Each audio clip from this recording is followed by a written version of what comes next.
ಪಿತನ ಸುತನ ಮತ್ತು ಪವಿತ್ರಾತ್ಮರ ನಾಮದಲ್ಲಿ ಆಮೆನ್. ರೆಕ್ಕೆಯಿಂದ ನನ್ನ ಹೊದಿಸಿ ಕಾದು ನಡೆಸುವ ಆತನ ವಚನಾತ್ಮನ ಆಯುಧ ನನಗೆ ಕೇಡ್ಯವು. Hallelujah ಆನಂದವೇ, hallelujah ಆನಂದವೇ.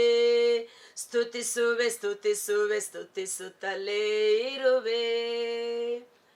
ಪ್ರಭು ಕ್ರಿಸ್ತರಲ್ಲಿ ಆತ್ಮೀಯ ಸಹೋದರ ಸಹೋದರಿಯರೇ, ಈ ದಿನದ ಮುಂಜಾನೆಯ ಜೀವಸ್ವರ ಕೀರ್ತನೆಗಳು 27 ವಚನ 5. ಕೇಡಿನ ಕಾಲದಲ್ಲಿ ಅವಿತಿಸಿಡುವನು, ನನ್ನನ್ನು ತನ್ನ ಗುಡಾರದಲ್ಲಿ ಇರಿಸುವನು, ಮರೆಯಾಗಿ ಗರ್ಭಗುಡಿಯಲ್ಲಿ ಸುರಕ್ಷಿತ ಶಿಖರದಲ್ಲಿ. ಸರ್ವಶಕ್ತನಾದ ದೇವರು ನಮ್ಮನ್ನು ಸಕಲ ವಿಧವಾದ ಕೇಡುಗಳಿಂದ ತಪ್ಪಿಸಿ ಕಾಯ್ದು ಕಾಪಾಡುವವರು ಮಾತ್ರವಲ್ಲ, ನಮ್ಮನ್ನು ಸುರಕ್ಷಿತವಾಗಿ ತನ್ನ ಗರ್ಭಗುಡಿಯಲ್ಲಿ ಇರಿಸುತ್ತಾರೆ. ದಾವೀದ ಅವನ ಜೀವಿತದಲ್ಲಿ ಎಷ್ಟೋ ಹೋರಾಟಗಳ ಸಮಯದಲ್ಲಿ ಪ್ರಾಣ ಭಯದಿಂದ ತತ್ತರಿಸಿ ಹೋಗಿ ಶತ್ರುಗಳ ಒಂದು ಬೆದರಿಕೆಗೆ ಅವನು ಓಡಿ ಹೋಗಿ ಸಂರಕ್ಷಣೆಯನ್ನು ಪಡೆದುಕೊಂಡಿದ್ದು ದೇವರ ಒಂದು ಸ್ಥಾನದಲ್ಲಿ ಅಥವಾ ಸುರಕ್ಷಿತವಾದ ಗರ್ಭಗುಡಿಯಲ್ಲಿ ಎಂದು ಹೇಳಬಹುದು. ಈ ವಾಕ್ಯವನ್ನು ಓದುವಾಗ ನೆನಪಿಗೆ ಬಂದದ್ದು 1 ಸಮುವೇಲ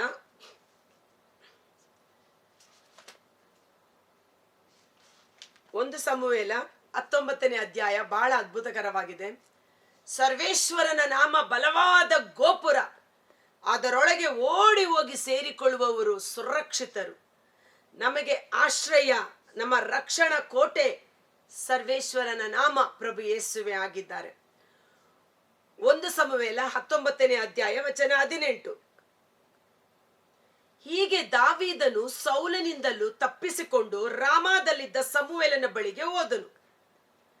ದಾವೀದನು ರಾಮಾದ ಮಠದಲ್ಲಿ ಇರುವುದು ಸೌಲನಿಗೆ ಗೊತ್ತಾಯಿತು. ಸೌಲ ದಾವೀದನನ್ನು ಕೊಲ್ಲಲು ಯಾವ ರೀತಿ ಪ್ರಯತ್ನ ಮಾಡ್ತಾನೆ ಅಂದ್ರೆ, ಇದೇ 19ನೇ ಅಧ್ಯಾಯದಲ್ಲಿ ತನ್ನ ಮಗಳು ಮೀಕಳನ್ನು ದಾವೀದನಿಗೆ ಮದುವೆ ಮಾಡಿಕೊಟ್ಟಿರುವ ಕಾರಣ ಮನೆಗೆ ಹೋಗಿ ಅವನ ಹಾಸಿಗೆಯಲ್ಲಿ ಮಲಗಿರುವಾಗಲೇ ಅವನನ್ನು ಕೊಚ್ಚಿ ಹಾಕಿ ಅಂತ ಹೇಳಿ ಕಳಿಸ್ತಾನೆ. ಈ ವಿಷಯ ತಿಳಿದುಕೊಂಡ ಮೀಕಳು ಏನು ಮಾಡ್ತಾಳೆ, ದಾವೀದನನ್ನ ತಟ್ಟನೆ ಎಬ್ಬಿಸಿ ಅವನು ಕಿಟಕಿಯಿಂದ ಹಾರಿ ಹೋಗುವಂತೆ ಮಾಡಿ ಅವನು ಮಲಗಿರುವ ಸ್ಥಳದಲ್ಲಿ ಬೊಂಬೆ ರೀತಿಯಲ್ಲಿ ಕಂಬಳಿ ಪಿಲ್ಲೋ ಎಲ್ಲ ಇಟ್ಟು ಮನುಷ್ಯನ ಆಕಾರದಲ್ಲಿ ಮಾಡಿಟ್ಟಿರ್ತಾಳೆ. ಸೈನಿಕರು ಬಂದು ಕೇಳುವಾಗ, ಇಲ್ಲ, ನನ್ನ ಗಂಡ ಅಸ್ವಸ್ಥನಾಗಿದ್ದಾನೆ ಎಂದು. ಆದರೂ ಸೌಲನ ಕೋಪ ತಣ್ಣಗಾಗುವುದಿಲ್ಲ. ಅವನು ಅಸ್ವಸ್ಥನಾಗಿ ಹಾಸಿಗೆಯಲ್ಲಿ ಮಲಗಿದ್ದಾನಾ, ಹಾಸಿಗೆ ಸಮೇತ ತೆಗೆದುಕೊಂಡು ಬನ್ನಿ. ಈಗ ಸೈನಿಕರು ಬಂದು ಹಾಸಿಗೆ ಸಮೇತ ತೆಗೆದುಕೊಂಡು ಹೋಗ್ತಾರೆ.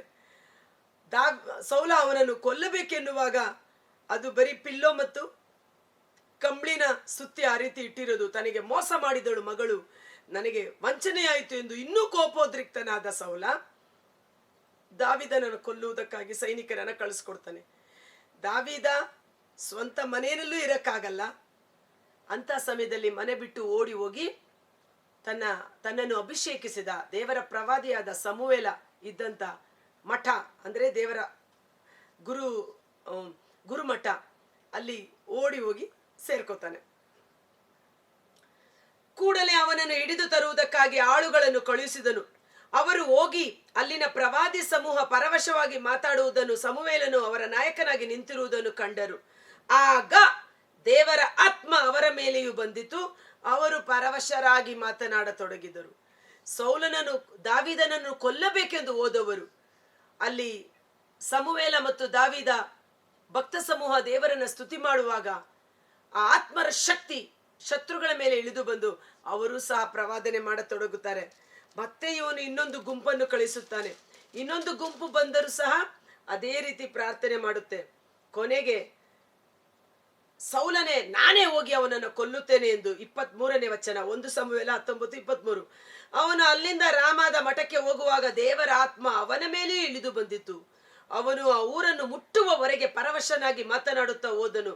ಅಲ್ಲಿ ಸೇರಿದ ಮೇಲೂ ಅವನು ತನ್ನ ಬಟ್ಟೆಗಳನ್ನು ತೆಗೆದುಹಾಕಿ ಸಮುವೇಲನ ಮುಂದೆ ಪರವಶನಾಗಿ ಮಾತನಾಡುತ್ತಾ ಆ ದಿನ ಹಗಲಿರುಳು ಬೆತ್ತಲೆಯಾಗಿ ಬಿದ್ದುಕೊಂಡಿದ್ದನು. ನೋಡಿ, ದೇವರು ಹೇಗೆ ದಾವೀದನನ್ನ ಸಂರಕ್ಷಣೆ ಮಾಡಿದ್ದು. ಸೌಲ ಅವನನ್ನು ಕೊಲ್ಲಲಿಕ್ಕೆ ಹೋದವನು. ದಾವೀದ ದೇವರ ಪ್ರಸನ್ನತೆಯಲ್ಲಿ ಇದ್ದ ಕಾರಣ ಆ ಪವಿತ್ರಾತ್ಮರ ಶಕ್ತಿ, ಆತ್ಮರ ಪ್ರಸನ್ನತೆ ಸೌಲನ ಮೇಲೆ ಇಳಿದು ಬಂದು ಅವನು ಬೆತ್ತಲೆಯಾಗಿ ಹಗಲಿರುಳು ದೇವರನ್ನು ಸ್ತುತಿಸಲು ಪ್ರಾರಂಭ ಮಾಡಿದ. ಅವನ ದುರಾಲೋಚನೆ ನಿಷ್ಕ್ರಿಯೆಯಾಯಿತು. ಅದಕ್ಕೆ ದಾವೀದನು ದೇವರಿಗೆ ಬಹಳ ಸ್ತುತಿ ಮಾಡೋದು. ಈ ಕೀರ್ತನೆಗಳು ಓದುವಾಗ ನಮಗೆ ಗೊತ್ತಾಗುತ್ತೆ, ದಾವೀದ ಅವನ ಜೀವನದಲ್ಲಿ ದೇವರಿಂದ ಅಭಿಷೇಕ ಮಾಡಲ್ಪಟ್ಟಿದ್ದರು ಎಷ್ಟು ಶತ್ರುಗಳ ಹೋರಾಟವನ್ನ ಎದುರಿಸಿದ. ಆದರೆ ಸಜ್ಜನನಿಗೆ ಒದಗುವ ಸಂಕಷ್ಟಗಳು ವಿಪರೀತವಾದರು ಸರ್ವಶಕ್ತನಾದ ದೇವರು ಅವೆಲ್ಲವುಗಳಿಂದ ತಾನು ಅಭಿಷೇಕಿಸಿದ ಅಭಿಷಕ್ತರನ್ನು ತನ್ನ ಮಕ್ಕಳನ್ನು ಬಿಡುಗಡೆ ಮಾಡುವವರಾಗಿದ್ದಾರೆ. ಆಮೇನ್. ನನ್ನ ಯೇಸು ನನ್ನ ರಕ್ಷಕ, ಅಷ್ಟು ಹೇಳಿದ್ರೆ ಸಾಕು. ಆಮೇನ್. ಸುತ್ತಲೂ ನೆರೆದಿಹ ಶತ್ರುಗಳ ನಡುವೆ ತಲೆ ಎತ್ತಿ ನಡೆವೆನು. ದೇವಾಲಯದೊಳು ಜಯ ಜಯ ಘೋಷದೊಡನೆ ಬಲಿಗಳನ್ನು ಅರ್ಪಿಸುವೆನು. ಪ್ರಭುವಿಗೆ ಹಾಡುವೆನು, ವಾದ್ಯ ನುಡಿಸುತ್ತಾ ಕೊಂಡಾಡುವೆನು. ಯಾವಾಗ ಶತ್ರುಗಳಿಂದ ತನಗೆ ದೇವರು ಸಂರಕ್ಷಣೆ ಮಾಡಿದರೋ ಇಮ್ಮಿಡಿಯೇಟ್ ಆಗಿ ಅವನು ಮಾಡುವ ಕೆಲಸವೇನು?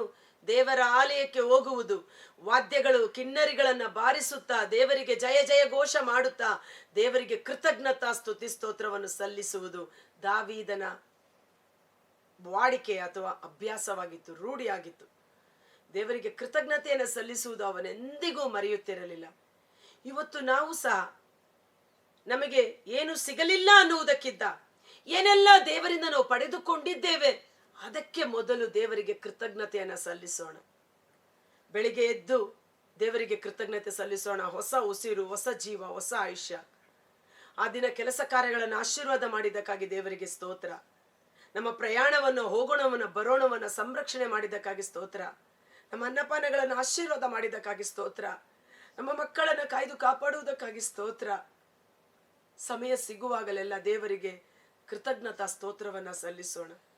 ಆಗ ದೇವ್ರು ನೋಡ್ತಾರೆ, ಭಲೇ ಸಣ್ಣ ಸಣ್ಣದಕ್ಕೂ ನನಗೆ ಇಷ್ಟೊಂದು ಸ್ತೋತ್ರ ಮಾಡ್ತಾರಲ್ಲ, ಇವರಿಗೆ ಇನ್ನೂ ಹೆಚ್ಚಿನದನ್ನ ಕೊಡೋಣ ಎನ್ನುವ ರೀತಿಯಲ್ಲಿ.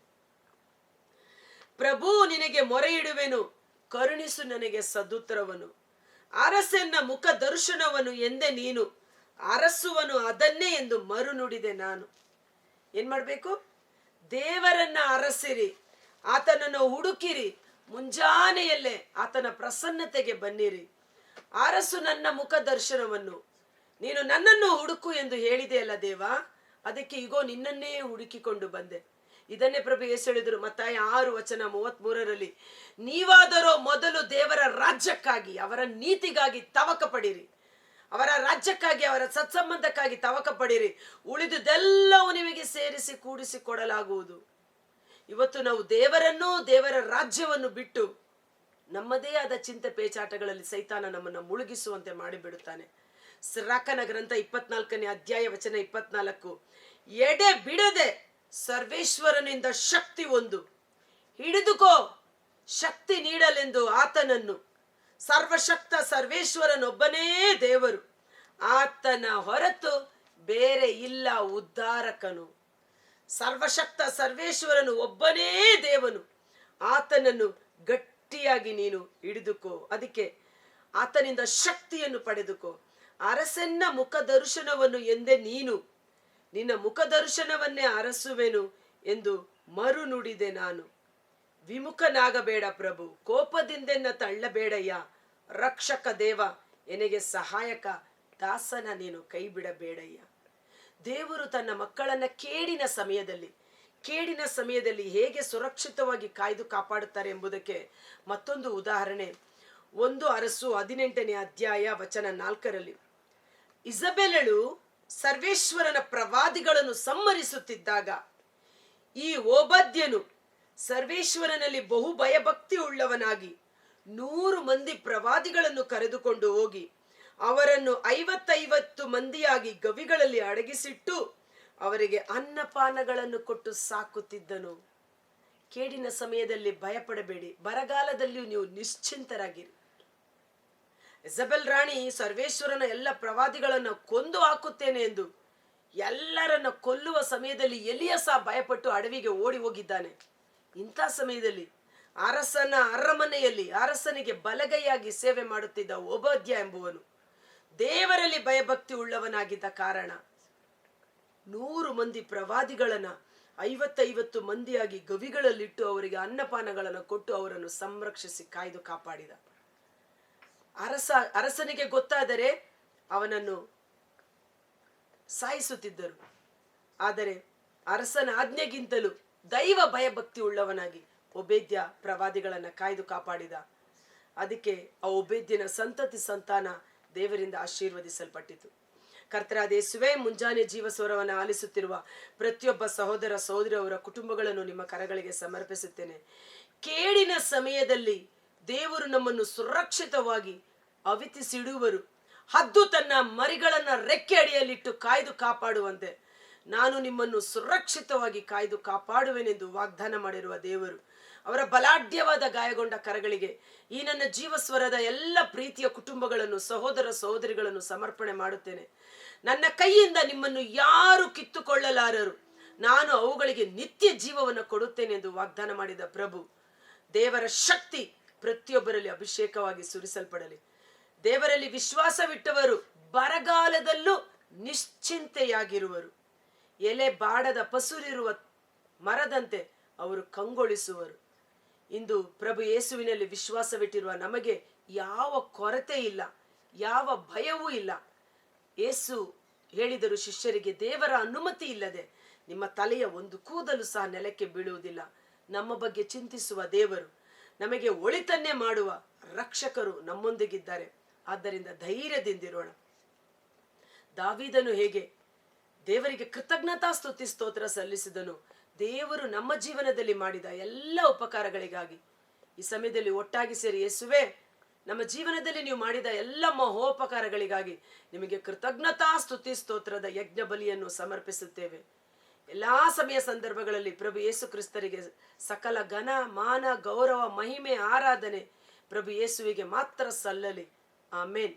ಯೇಸುವಿನ ಅದ್ಭುತಕರವಾದ ನಾಮದಲ್ಲಿ ಪ್ರಾರ್ಥಿಸಿ ಬೇಡಿ ಹೊಂದಿಕೊಳ್ಳುತ್ತೇವೆ. ಆಮೇನ್. God bless you. ಈಗ ತಾನೇ ನಾವು ಒಂದು ವಚನ ಓದಿದೆವು.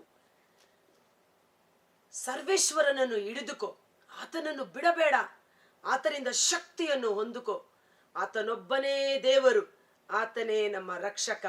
ನನ್ನ ಯೇಸು ನನ್ನ ರಕ್ಷಕ ಪ್ರಭು ಯೇಸು ಆಗಿದ್ದಾರೆ. ಸರಕ 24:24. ಧೈರ್ಯದಿಂದಿರಿ. ಈ ವಿಡಿಯೋ ಲಿಂಕನ್ನು ಪರರಿಗೂ ಶೇರ್ ಮಾಡಿ ಆಶೀರ್ವಾದವನ್ನು ಹೊಂದಿಕೊಳ್ಳಿ. Thank you.